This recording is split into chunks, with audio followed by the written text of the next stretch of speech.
Hey everyone, this is Chris and Sandy with the Chris and Sandy Show, where we get up close and personal with some amazing guests throughout the entertainment industry. And today we got a great one for you. Who do we have? We are excited to have actress and filmmaker Jillian Reeves on with us today, who is currently starring in Sound of Hope, the story of Possum Trot, which we saw at the theater yesterday. That's so awesome. Tell me, what did you guys think? I talked to Chris a little before. How did you we absolutely loved it. Such a moving, emotional story. And like I told you, I even as a guy, I bawled through the whole thing. Yes. I mean, almost from the beginning. It was. Oh, wow. Yeah. I actually get a lot of calls like that. When my cousin called me with some random guy he met, he said, "We saw your movie. He wants to talk to you about it." And he was like, "I'm a man," and he was like talking about how he bawled all the way through. So which Hallmark commercials get me too. So it's really? Okay. That's he's in touch with his emotions. You're lucky, Sandy. Absolutely. Yeah, no, but it was a beautiful story and such a wonderful opportunity to play these real people, which was my first opportunity doing that. And they just did this tremendous thing. So for those of you guys who haven't seen it, it's about 22 families in this very, very small rural town called Possum, Trot, Texas. I grew up in South Carolina in this little town called Irmo, and I always say, like, I was, do you know that place? Because that would be. I've got an Irmo story for you in a minute. The home of the orchestra. That's so funny. That's what we know for. But I was that little girl in the back of that pickup truck. I used to ride in the back of my uncle's pickup trucks. Oh, wow. So this little town that did this amazing thing. They adopted 77 of the hardest to adopt kids from the foster care system, and just changed the trajectory of their lives and wiped out that crisis in the town. It's just such an incredible story. I'm so curious about your Irmo story, though. Well, like 15 years ago or something like that. Yeah, it was a couple years after we were married. So 20 years ago. Like 20 years ago. We were driving through Irmo, and I come over this viaduct, and it went from like 55 and the bottom 35 mile an hour. I mean, it did, yeah. Real easy to miss. Mm-hmm. I know. And of course, especially back then, because there was so little there back then. And of course, there's an officer at the bottom. Yes. And as I come over, I'm doing 55 in a 35, and he pulls me over, and he runs everything and all of that. And he comes up with the car and he says, "Y'all not from here, are you?" No. Says, "No, we live in Savannah, but we're visiting." And he said, "You know what? I'm in a good mood today. I'm going to just write you a warning ticket on this." And the story about this is that a little bit later, we was at a fitness equipment place somewhere close there. I think in Columbia. We're talking to somebody. And I told him what just happened. And this person says, "You got a warning in Irmo?" Because they said they have never heard of a warning in Irmo. Oh, my. So I was like, "Well, I did." That's so God was with you. You had a lot of luck during that day, because especially it's a little bit of a stereotype of those little towns, that because we get so few things that come through there, the cops could be really on it. But it was a really sweet place to grow up, and then we're in rural. It's still very rural, actually. I still have a house there, and not dirt roads anymore, but still, because I grew up with dirt roads, but still like a lot of trees. Where my house is, you can really feel like you're still in the country, but you're still close to different things, malls. And we didn't have malls when I grew up there, or anything other than the filling station. So it's a different place now, but such a lovely place to grow up, and it's great that you're talking about small that's growing. That's like where we live here in Pooler, Georgia. I remember 20 or 30 years ago, if you told people you're going to Pooler, they would ask why. Because there was like one red light here or something. It was nothing. Maybe I think population maybe 1,000 to maybe 1,000 to 5,000 back then, and now I think we're at, like, last I've heard, it was 25 to 30,000 population. And it's just one of them areas that you would have never guessed would have the population it has now. Yeah, no, Irmo too is like, we had the Dutch Fork, I don't know, I think football team that was doing amazing, and so a lot of people knew about it, and so much growth, so much influx. It's incredible what's going on there now. Totally different place than where I grew up. Totally different. So tell us about how you prepared for the role of Diane in Sound of Hope. Right. So, like I said, I feel like I got a lot of it for free just because I started reading the script and I was like, I know this place. I know a lot of I know a lot Oh about this wow. already. Yes. Right. My father was a pastor and like we kind of grew up in church all the time, My you know. father was a pastor. Yes. Oh, really? Yeah. Small town church in Kentucky, Eastern Yeah. Kentucky in the mountains there. Right. So similar. And when you're in that small town, the church is also community, right? Oh, Like it is. so, Absolutely. yeah, your life sort of is revolving around all of those things. So Yes. I really connected to that part of it right away. I was Mhm. also a single mom. My kids are big now, but like that, and just to think of like how difficult that was for me, and then think about Diane, who was a single mom, but then brought in Yeah. 3 other kids into her home, was just Mhm. incredible. So I really wanted to. I think that's where I started. Like, what causes a person to be able to do that? Like, Yeah. their faith and just the level of love and optimism and hope in their hearts. And so I Yeah. think I took the base of what I knew of the world and just started trying to infuse it with all of those things that I thought really embodied her. And when I met her, she was so different, actually. Yeah. And I Oh, ended up playing her. She was so quiet and beautiful and kind. And I played her sort of more energetic and bubbly, but I think mhm. she really liked it, and that was really humbling to me Oh, too, yeah. just to have her see what I was doing and get her stamp of approval.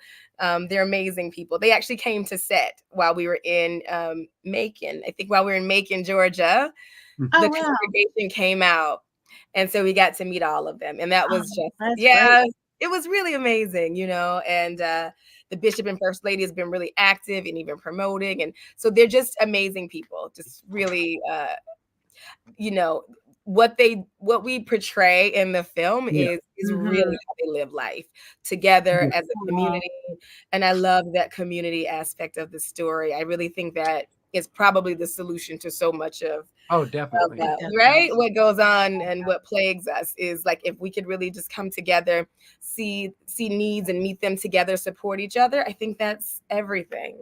Because everybody's so separated now. It's like they stay in their Oh, so bubble true. and that's Wow. all they want is that little bubble. No, it's so true. And I'm a little bit accustomed to it in LA, but I find it even when I go back to the South. People are really Yep. more invested in their own lives and just kind of what's going on. People that agree with them, people just they have their little circles and even big families. I used to have big families that were always together, and like all of it, a lot of those things have changed. But in Yeah. Possum Chat, amazingly, they're still really similar. Like they still have that big Yes. family, that community, which is beautiful. But I think, I think we've lost a lot of that, right? Even I don't know if you Exactly. feel like that Yeah. in Georgia too. Do you Yeah. notice Yep. that same We thing? do. Mhm. Most Mm. definitely. And it's like we homeschool our kids. We do. We have So two, we a know 5-year-old and a that 12-year-old. responsibility to get them around community is even more important. It is. Right. So we do a lot of stuff with other people, but yeah, it's tough when so many people work 70, 80 hours a week and Right. they don't really have time to do a whole lot. And and then to have community to come together and you got some people that can't, some people that can't, it's tough. Right. Yeah, and it's I don't think yeah, and it's yeah, people are so busy working, so it's not even that priority. I think it used to be just Yeah. a given, and now you have to fight for it a lot more. So in the South down there, can your kids run around and play? Are they always outside, or is your area more built up and they can't really do that kind of stuff? Well, we have a park that's close. I walk them to the park a few days a week, and we get Caitlin out on her bicycle in our neighborhood. And then Yeah. we And they're also heavily involved in the local church and Yep, all Oh, definitely. that's excellent. and then we also travel for car shows because We we have do. another brand called the Customized Ride where Oh, me and cool. Lil Chris goes and films stuff at car shows. So we travel to these different cities that go to the big car shows Oh, that's to get so much footage fun. from that. So Yeah. Yeah, we no, get, that's so I get great. him around a lot of people there too. Yeah, no, it's so important. I always think back to when I grew up and like literally we were always somewhere outside. I don't know if it was that way, but we were just out until we were hungry, and then we would go find our mamas and ask for some food or something. So I love the fact that like kind of getting back to that kind of community and like exposing your kids to Yeah. yeah, you need it because as they get older, It's so important. you're gonna need that support because teenagers and stuff. That's Oh yes, we're about to have a teenager. Yeah, he's 12, so he'll be 13 in January. Oh wow, that's lovely. Yeah, I had my kids young, so I had twins, and they're big now. So I remember all of those stages, and like, yeah, at some point you're just like, I need a whole village here. Like it takes a village. Is so true. And we did the opposite because I'm 52 and we've got a 12-year-old and a 5-year-old. Oh wow. Well, you know what? My daddy was 53 when I was born. Oh wow. Oh wow. Yeah, but my mom was obviously much younger. So no, that's great. That's great. I love growing up in the South. I really always feel like it's such a stabilizing force. So even when I got to LA, I lived in Chicago before now. Like I was always really grounded because I think I had that foundation of like kind of no nonsense, practical, like understanding the world. And that's important when you come to, bigger cities that have a lot going on. You can stay kind of steady and grounded and not get caught up in a lot of, right? What some people get caught up in here. You can really, you have an ability to really stay focused, especially when you really know yourself. And I feel like that's one amazing thing about being from at least the little town where I'm from. Yes. And what do you hope that audiences gain after they see the Sound of Hope? Well, you know what? So sort of similar to what we're already talking about, I just love this idea of what we can do together, right? Because they could not have wiped out the foster care crisis alone. Yeah. But coming together, they were able to really change the lives of so many children. And so just that unity, that coming together, that what community can do, that we really can make a difference. I think sometimes problems seem so big. You almost want to throw up your hands and you're like, I don't know. I got my own stuff going on. I don't know. But this film was so beautiful because yes, they did have their own stuff going on, but they were still willing to get their hands dirty. Yes. They were still willing to come in and fill a need that for people that's fortunate than them. And I think that's beautiful. So I just really hope people reflect and think about that. Like, where do I have some space in my life where I can make a difference for somebody who's in need, or a family who's in need, or a child who's in need? Like, where do I have space where I can say, okay, right? I think that's right. And if that can touch someone's heart to do that, if they go as far as adoption or fostering, that's amazing. If they go as far as checking on their neighbor, making sure that they have a meal, or that if they need a break from the kids, or if they know a family who's struggling, like all of those things are huge things that can make a difference in kids' lives and families' lives, and in our communities as a whole. Talking about reflecting, what did you learn about yourself through that role? Yeah, that's a good question. So it was a very interesting time while we were filming it, because in the movie, like one of the catalysts is our mom passes away, and then that makes my sister really reflect on how she can honor her and stuff. And like, there was a lot of parallels. Like my own mother was sick during that time, and so as I was shooting, I was like, okay, what's happening right now? Like, this is very art imitates life, and what was so beautiful in the story is how they were really able to bear each other's burdens because they had such a strong community. And so I think what I reflected on is the need to, if you don't have that strong community, to build it, because we're all going to go through things in life. Things are going to get difficult, then you'll have high moments, but you really need a community. And so I think upon my reflection, just the importance of making sure you have your own social safety net, your own community that's there to support you. And if you don't have it, build it out. And that's why small groups at churches are so important. If you like, we go to a big church and all that, so you can't know everybody, but small group is where you get that type of community. Yeah, no, that's true. I used to host small groups for the church I used to go to here. Yeah, so those are important, because that's another thing, right? Like there used to be these small churches where everybody knew everybody looked out for each other, and that's largely, now there's these huge churches where it's very easy to go in and get lost if you're not actively trying to become a part of it. So that's a great point. You have to, if you are isolated or feel like you don't have the support you need, like having the courage and just making that choice to step out and say, how can I expand my circle? And that small group thing, that's a great example of that. So good for you guys. It's awesome. So let's go back now, way back. What was the moment that you knew that acting could be a career for you? Okay. I still don't know. I think I'm always I think artists are always wrestling. I swear. I tell people all the time, it's not a linear thing. I started in college, so just to be clear, I started acting at USC in South Carolina. I'm a Gamecock. Oh, wow. All day.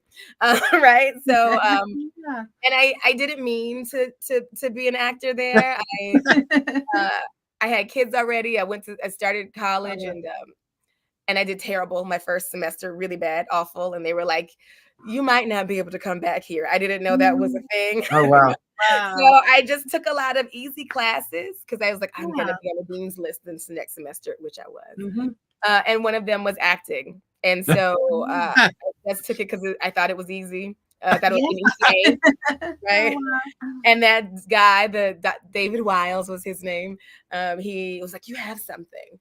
And he put me in my first play. And in those towns, plays are big deals. Like the newspapers come out and, you know, your costumes. And it's really a fabulous affair. And that's how I started. And then I just kept doing plays there. I kept getting cast in them. And then I decided to go to grad school for my MFA, and I went to Chicago. And so I just feel like the door kept opening. Like, so I was like, okay, God, I'll just go along with this as long as, you know, if the doors keep opening, I'll keep doing it. And so I sort of had that thought process till now, even. Oh, wow.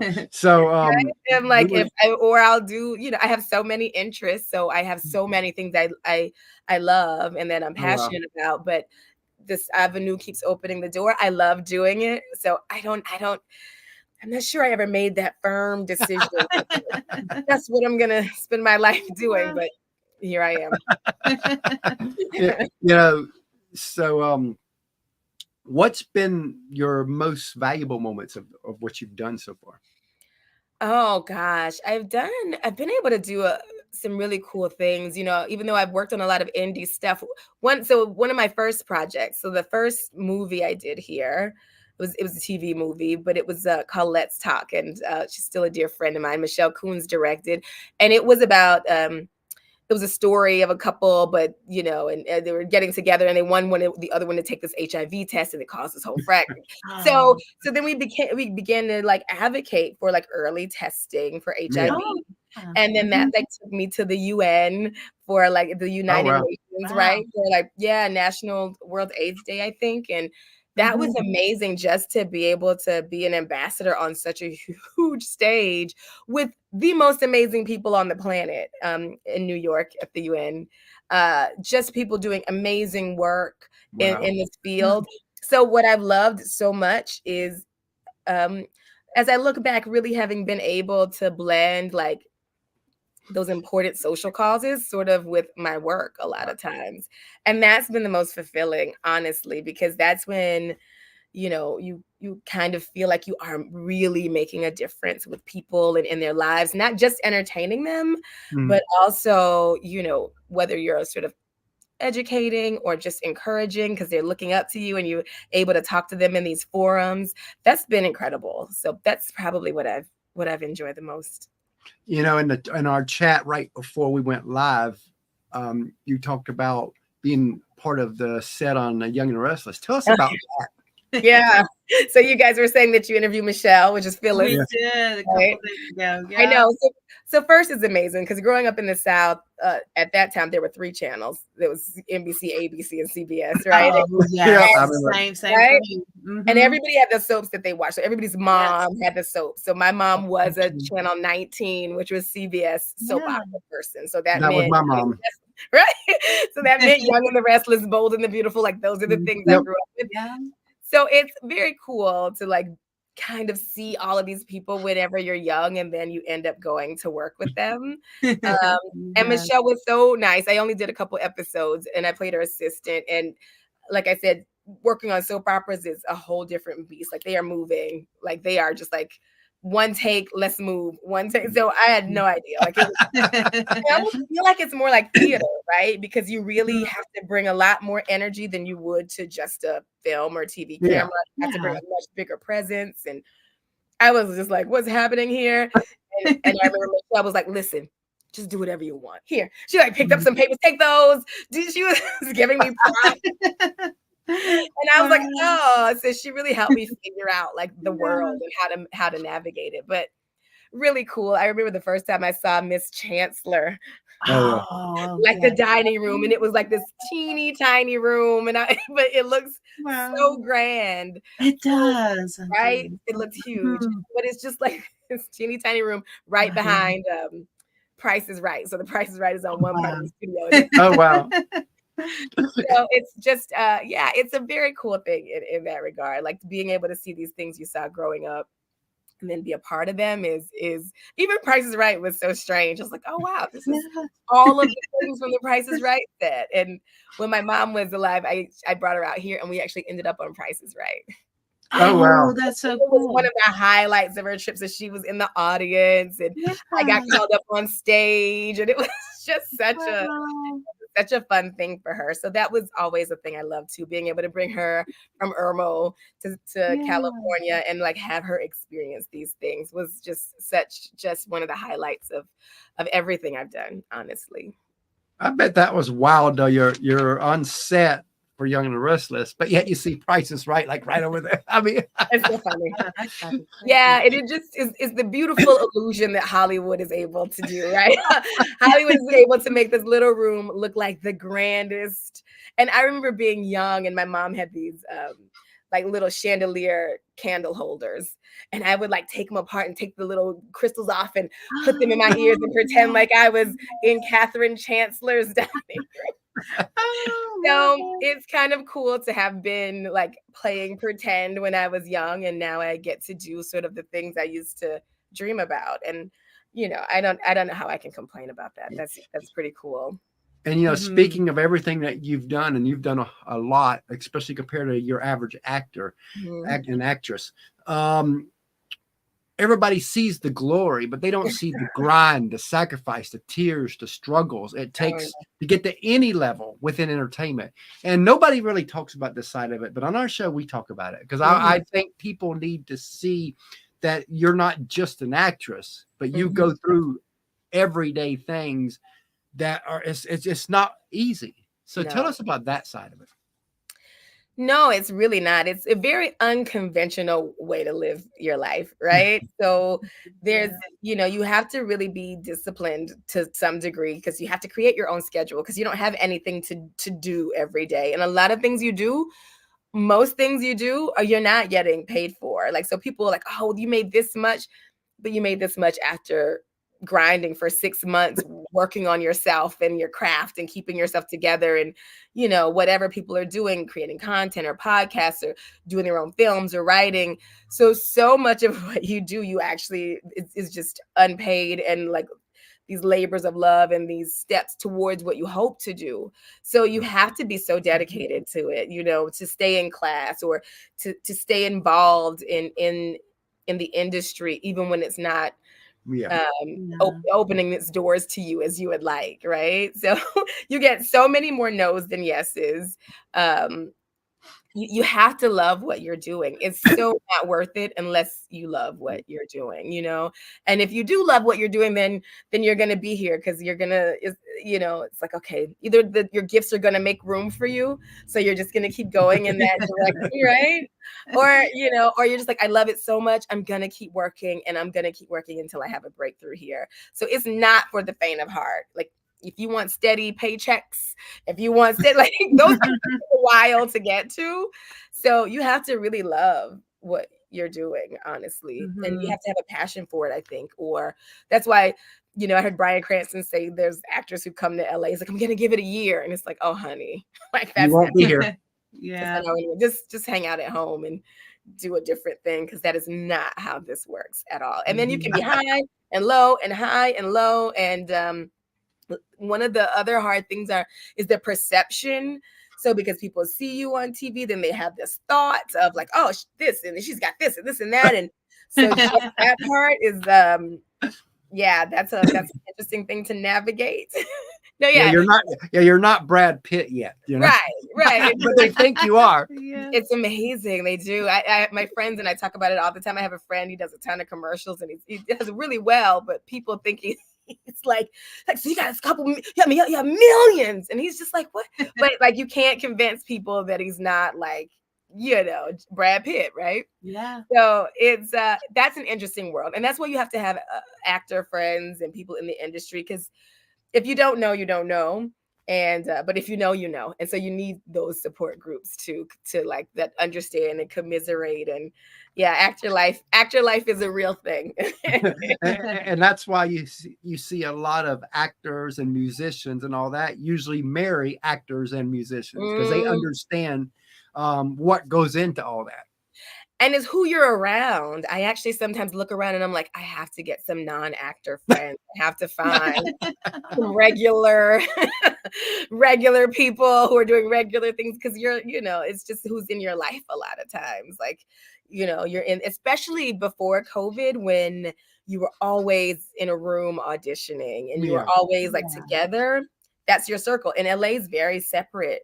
So the people who are literally from here that have normal jobs, they probably live in a different area. But the Hollywood people or the Valley people, like, there's a lot of those actors who are, we're independent creatives, and that can be challenging for somebody who wants a very normal, stable, quiet life.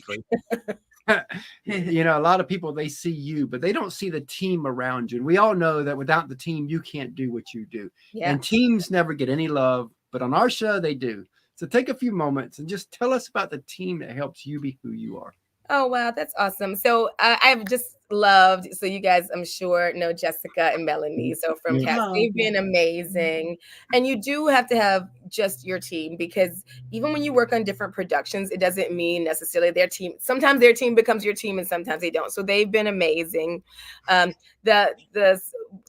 So close to you, an agent I have down there, her name's Keisha. She's amazing and just has been a stalwart over these last couple of years. I have a team out here. They just went to a new company, but Alicia and Jamie, they're my agents. They're amazing. Yeah, and then my friends, my real support group, they're awesome.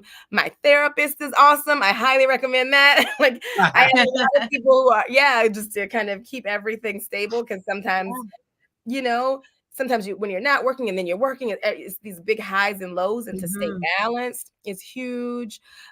Dear friends and family members, huge. Like, you have to have all of those people. And so agents and managers, publicists are beautiful, therapists are great, friends are great. They really all are part of, when you do anything, they're always with you. Like, you're standing on their shoulders for sure. Yeah.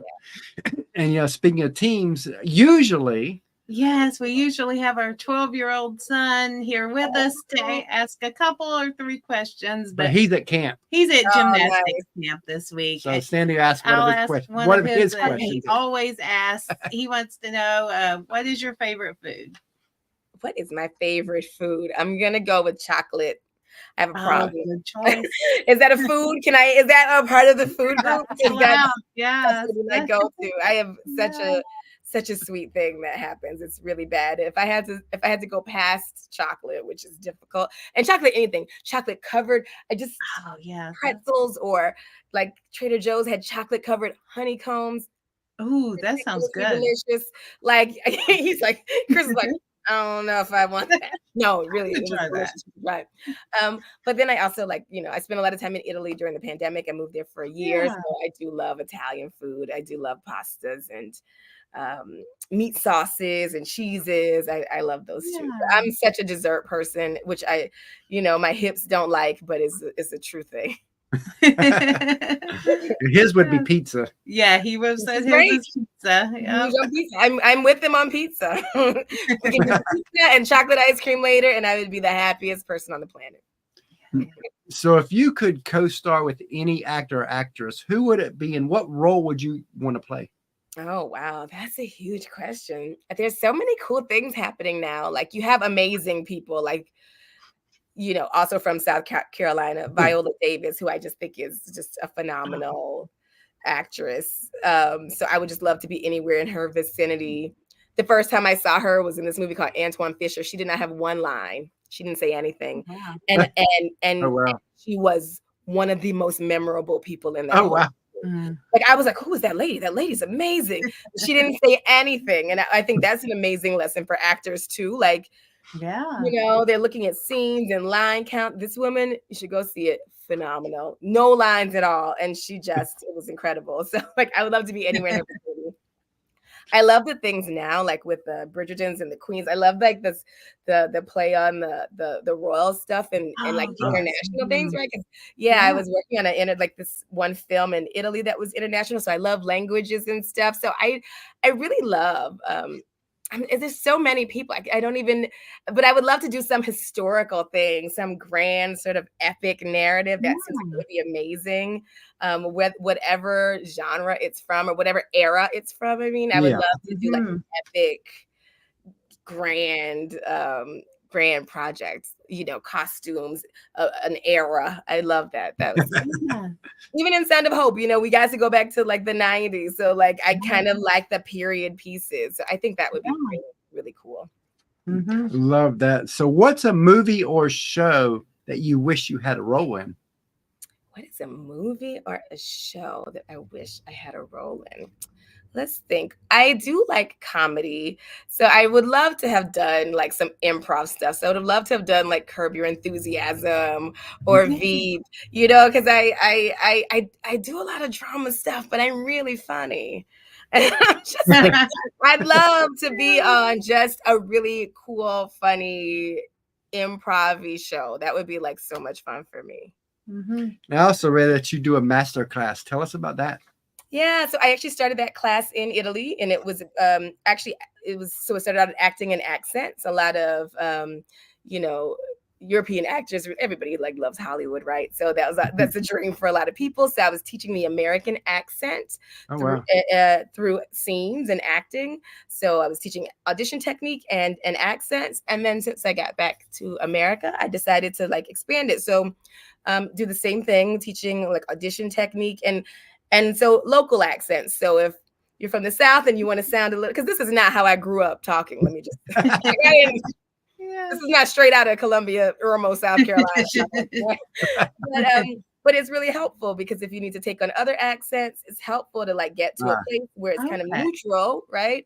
And then you can sound like however you want if you're from New York or California. So I still teach accents and audition technique here, and that's part of the AAA masterclass. And they can find out all of that stuff going to the website. Yeah, I love working with actors. Like I said, actors understand other actors. And so I love seeing people like start and then have a breakthrough and, start to achieve those dreams that I think we all had when we were young. That's such a thing that I love. It's really fulfilling. So where do you want to be in 5 years? Where do I want to be in 5 years? You know what I would love? Because I do a lot of international travel. So I would love to be in California for a couple of months, doing projects in the South, maybe for a month or so, looking at family, and then probably in Europe and somewhere like a tropical Bali. I think I'd like to do a rotation throughout my year there. So yeah, I'd like to be able to do projects. Yeah, and then I'm very big on travel and being a world citizen. I think it just changes everything, changes your perspective on things, your life, where you are, your community, like what can be different. I think staying in only knowing, your little corner of the world kind of just gives you a limited view of things. So yeah, in 5 years, I definitely like to have a few spots international and here that I go between depending on what projects I'm working on. Since we talked earlier that you said everybody about thinks you at the Brad Pitt level, even though you're not. Let's say that 20 years down the road, you are at the Brad Pitt level. Yeah. What do you hope you don't forget along that journey? Oh gosh. Well, what you want to remember is sort of where you started and like where you're from, and that it's such a blessing. I mean, I feel this way even now. It's such a blessing where I am, and that there's so many people that you can't forget about. I'm a big mental health advocate, you know, an advocate for people who don't have a voice. So I think if you're blessed with a voice, I think if you're blessed with money and a voice, like, you know, untold money and a voice, like you always have to look and say, because it takes both. Yeah, right. No, really. I mean, you can make a difference in any way, but to be able to put some money where your interests lie is huge, right? And and in the society, right, we look up to that a lot and listen to that a lot. So your influence is also bigger. But I think those things will feel very meaningless if you have not looked back and helped people in need. So for me, you know, I'm a very, very big on mental health and caregiver advocacy, the mental health of caregivers, because I feel like that's often so overlooked, and having been a caregiver. I never thought about that one. The people who actually. Oh gosh, it's huge. And the stress and trauma that caregivers go through is huge. We're actually doing a virtual panel this Sunday. Oh, wow. Live. Yeah.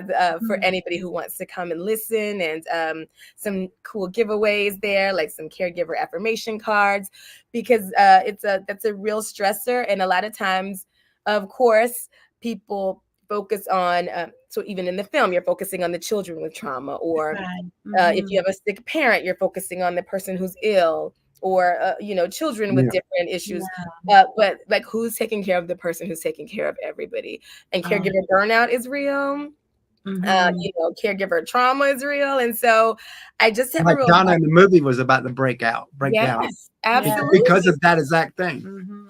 And you know, we shot things that we didn't show, but you know, and I don't know how clear it was, but like, you know, my character actually had to end up giving one of her kids to her sister, you know, because you know, she was a single mom, and just it was like trying to juggle all those things.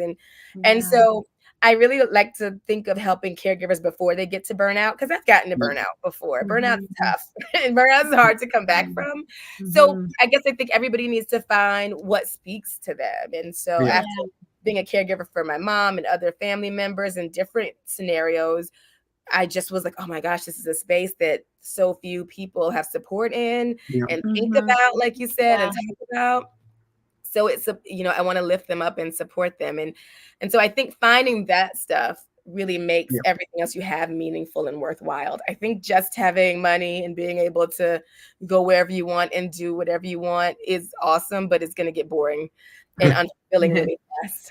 You have to find something that you care about and that you're passionate about, and that gives your life some meaning.